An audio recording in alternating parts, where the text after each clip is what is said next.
નીકળ્યું છે. સ્વામીની વાતમાં લખ્યું ને કે અક્ષરધામના એક મુક્તે, અક્ષરધામના એક મચ્છરિયું, અક્ષરધામનું મચ્છરિયું એને મૂત્ર્યું, અનંત કોટી બ્રહ્માંડ એમાં સુખી છે. એટલે કે અક્ષરધામનો એક મુક્ત હોય, એને એક છાંટો, એના સુખનો છાંટો અનંત કોટી બ્રહ્માંડમાં બધાને સુખી કરે. તો મુક્તમાં કેટલું સુખ હશે.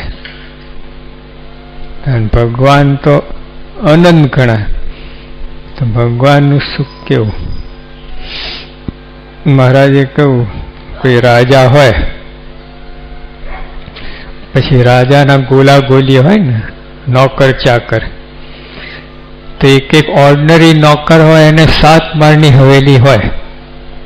ઓર્ડિનરી નોકર 7 માળનું 7 મંજિલાનું બિલ્ડિંગ હોય.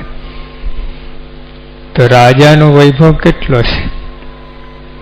એક ઓર્ડિનરી નોકરને 7 માળનું મકાન હોય રાજાના ચાકરને, તો રાજાને કેવું હશે.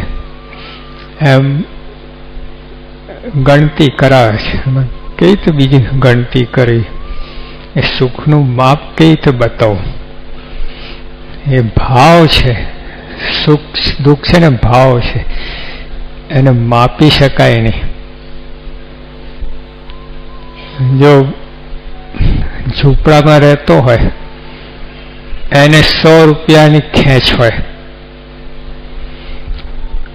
અને મોટો બિઝનેસમેન હોય એને કરોડ રૂપિયાની ખેંચ હોય, પણ એ બંને સરખું.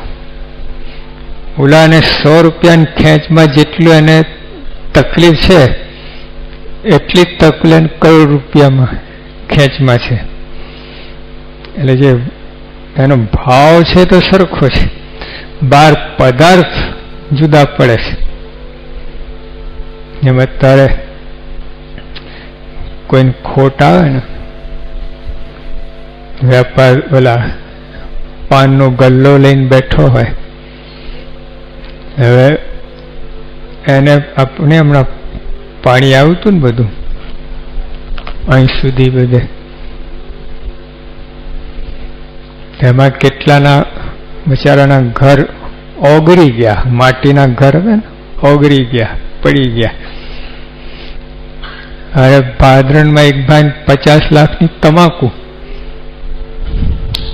50 લાખની ગોડાઉનમાં સાફ. પણ તો એને જેટલું દુઃખ થયું હશે એટલું આનું ઘર પડ્યું એટલું દુઃખ થયું છે. ખાલી 50 લાખ દેખાય છે આંકડો મોટો, નાને ખાલી ઝૂપું દે, પણ જે અંદર દુઃખ છે બંને સરખું છે. એટલે દુઃખ સુખ છે ભાવ છે, પદાર્થથી મપાય નહીં. જો પદાર્થથી માપો તમે 1 રૂપિયાને 1 નારિયેલ તો 5 રૂપિયાના, અને 10 રૂપિયાના 10, બરાબર. તમને 100 માંથી 100 મળ્યા.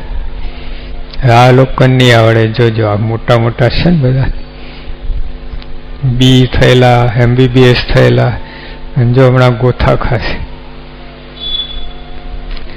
10,000 રૂપિયાના આટલું સુખ, તો 20,000 રૂપિયા ડબલ સુખ ખરું.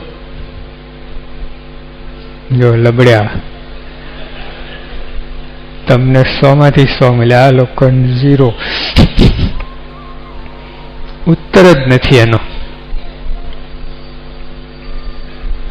10,000 રૂપિયા આટલું સુખ, તો 20,000 ડબલ હોય ના હોય કઈ કહેવાય જ નહીં.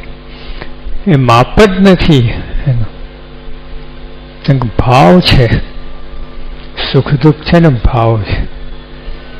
તો કોઈ મર્સી ગાડીમાં જતો હોય, આપણે શું કહીએ, મારા બેટા લેર કરે છે ને. પણ કોર્ટે જતો હોય,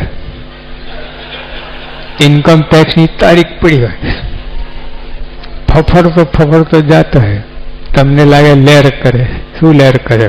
આમ થાય. જો હારા 6 મહિના જેલ છે. એટલે આમાં માપ કળાયું નથી. પદાર્થથી સુખ દુઃખનો માપ ન કળાય. એ મનનો વિષય છે. સુખ દુઃખ છે ને આને કાંઈ લેવા દેવા નથી. જો અત્યારે બેઠો છું, સગવડ ખરી, એ ગાદી ટેકો, તમે આમ બેસવાનું, મારે ટેકો દઈને બેસવાનું.